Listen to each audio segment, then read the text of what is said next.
Hi Sharon.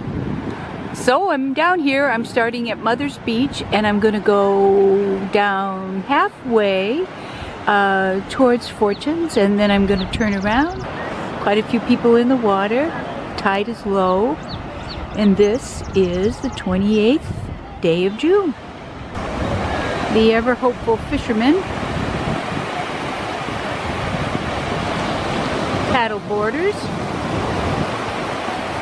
and fewer people, you know, down on this side of the beach than up at Mother's Beach. The reflection of the clouds above on the sand is really pretty.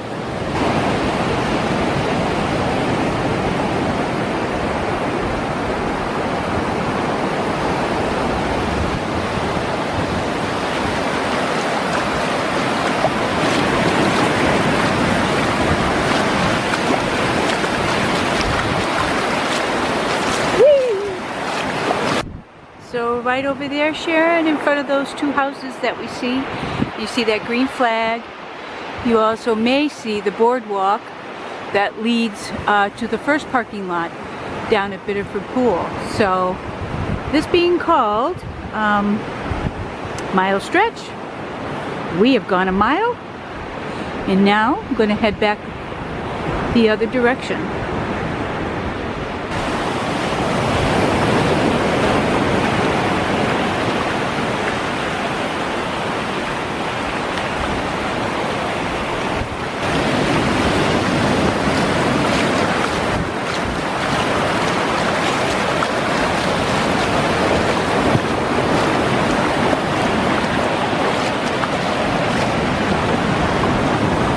I can't emphasize how low the tide is. I've seen portions of this beach I haven't seen before. Truly amazing.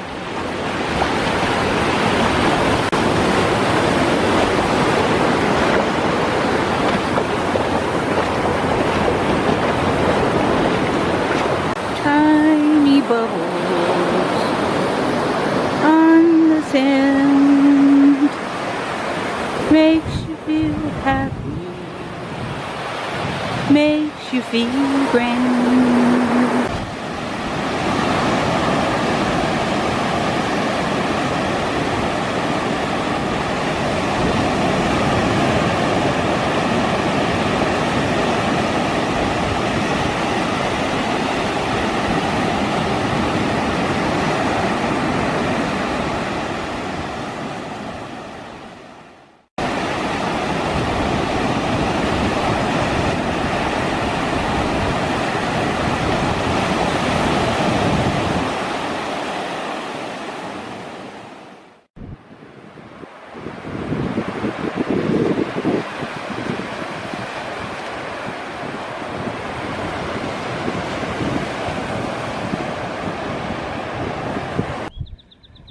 Now leaving the beautiful beach.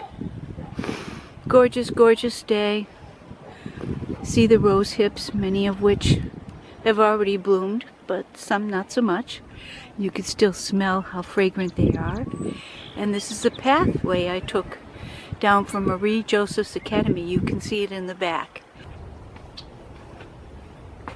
Oops.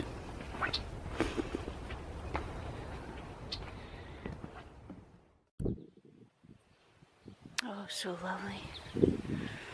And they smell delightful.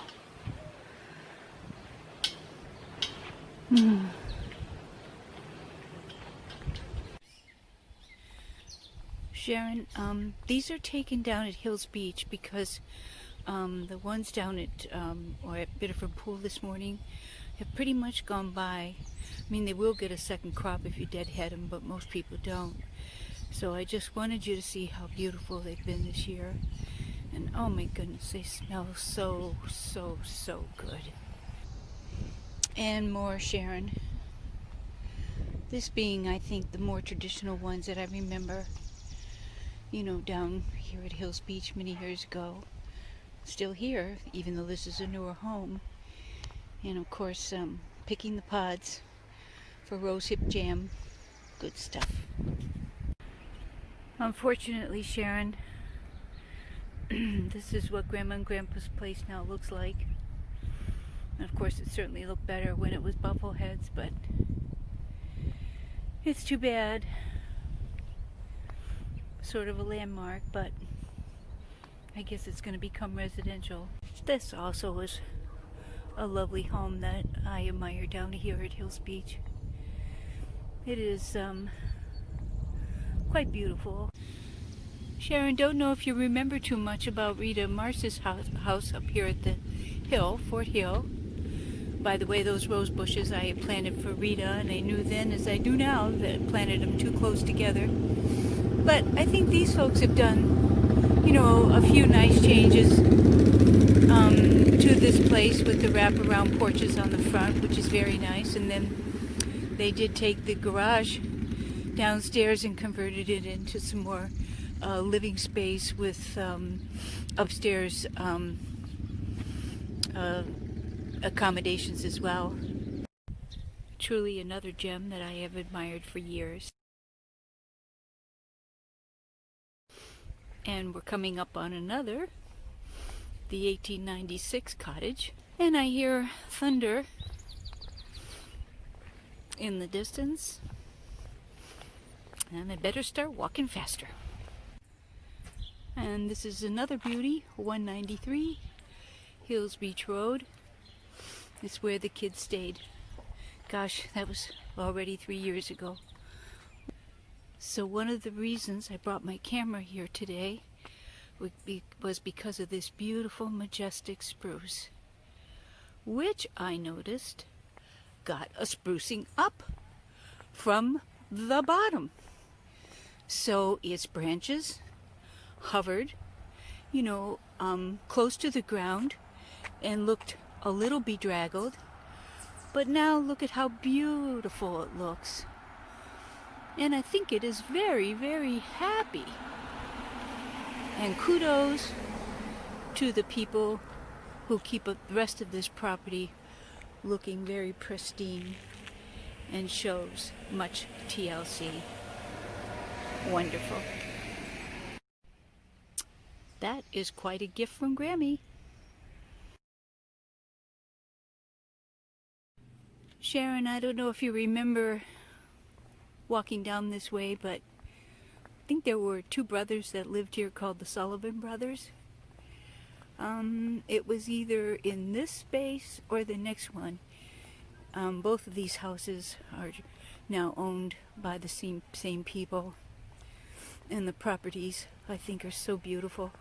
I think it might be this one because this fence is a remaining structure from when they were here. I don't recall what that one was, but it also is very, very, very, very pretty. And this, Sharon, is Eddie and Rose's house, across from the Clearview store, which I really, really, really do like the renovations they have done here. They pretty much kept it in keeping with the way it was, but still looks very New Englandy. Could picture a lobsterman still living there. And here's the back bay, Sharon, looking ever, ever so green. Which I believe this is now part of the Rachel Carson protected area, and has been for quite some time. It's always a good thing.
definitely a different day than June 28th, which was about 5 days ago, because today is July 3rd. It's about 63 degrees here at Fort Hill, and it feels like it. I've got a fleece on. There's a lot of people here visiting, probably as many as there always is.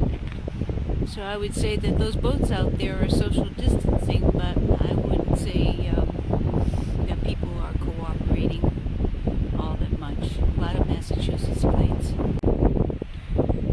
As often as I see this view up here, which is a lot, because I walk here frequently, I must say I never ever get tired of it. I think it is so beautiful, and I wish everybody had the opportunity to see this, like right now or at a time. It is so pretty. There are people out and about, and they would have had to have crossed the sandbar.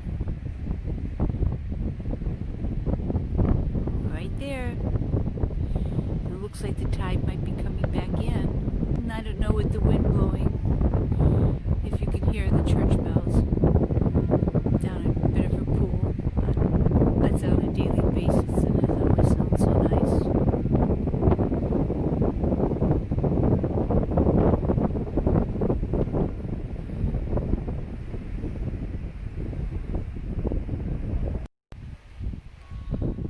So picturesque. So beautiful, Maine. I just love this photograph right here. So Sharon, you certainly would recognize this. My old homestead of 40 years. The house certainly is showing a lot of disrepair and neglect. But I see that my lovely garden is still here, though certainly not taken care of the way I did, unfortunately. But the next portion of video hopefully will bring back good memories for you of the way it used to be. Oh, what a beautiful day.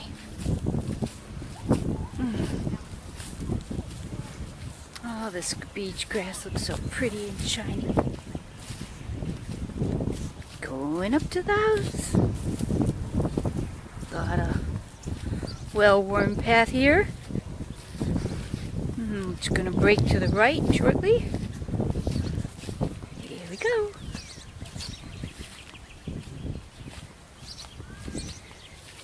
Up the stairs. Got the flags out for the 4th.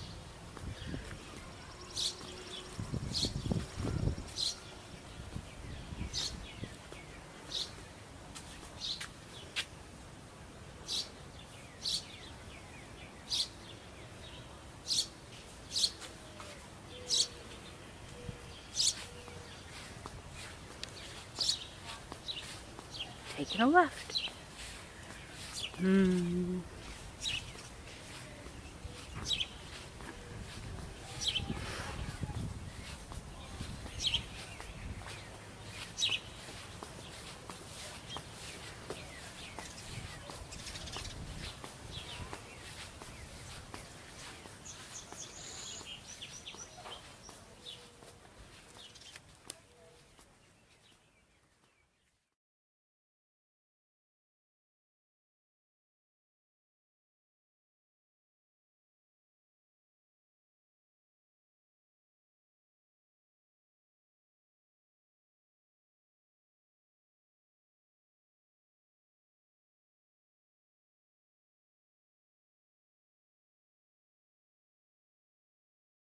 Sharon, this isn't finished yet, the Tree of Life, but I just wanted to show you how it's coming along.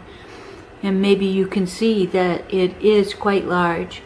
So I've got the top done and mostly the middle. There's a few places missing, but I just have this bottom portion to finish.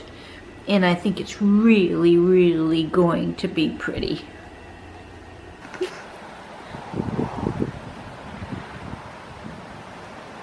They are going to love the rain.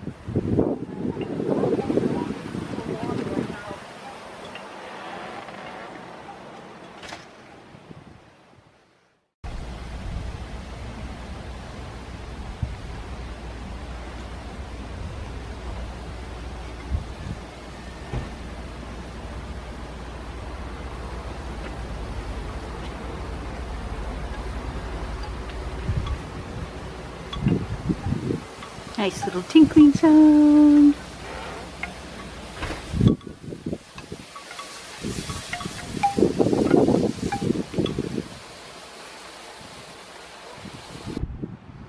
I just came back from Roxy's and now I'm just going to do a little tour here. The Stelladoro lilies are pretty much all blooming. My daisies just are starting to come out. How beautiful. Look at the Stelladoros. And the primrose there, a pretty color yellow. In the back, I'm not sure if that's a phlox or turtle head. I moved a bunch of flowers last year. Got Queen of the Prairie coming up strong in the back. And of course these humongous sedums. And this is a flower I didn't know what it was, and somebody posted it on Facebook, and it's called an antrusia, and just look at how delicate that is. So pretty. And in amongst these little beauties are my new hydrangea plants. One there to the right, one to the left of that, one over here, and one in the back that I'm not sure I'm going to be able to salvage. And here we have the front. Got a few annual cosmos planted. Still not quite too big. Those beautiful little yellow flowers. Our Sarah gave those to me many years ago, called the Candles of Heaven. So nice. Got a new plant in here starting to come up. That's a small Joe Pye weed, which I love. And now I can see, even though I've moved so many things around this year, I'm going to have to move more around next year because they're just not in the right place.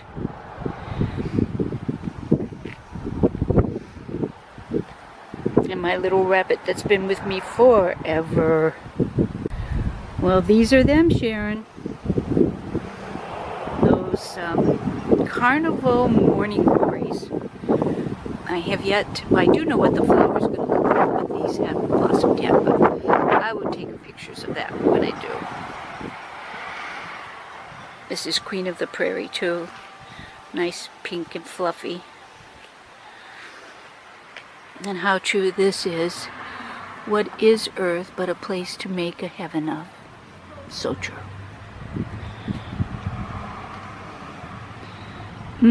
Big Queen of the Prairie. I don't know if I ever told you that, but two of the flowers that I have in here, Queen of the Prairie and Turtlehead, were two of the most prominent flowers that the early settlers saw along the Oregon Trail, which I think is very interesting. And this is the other half of the more shaded garden, where you can see a lot of the lilies are coming up.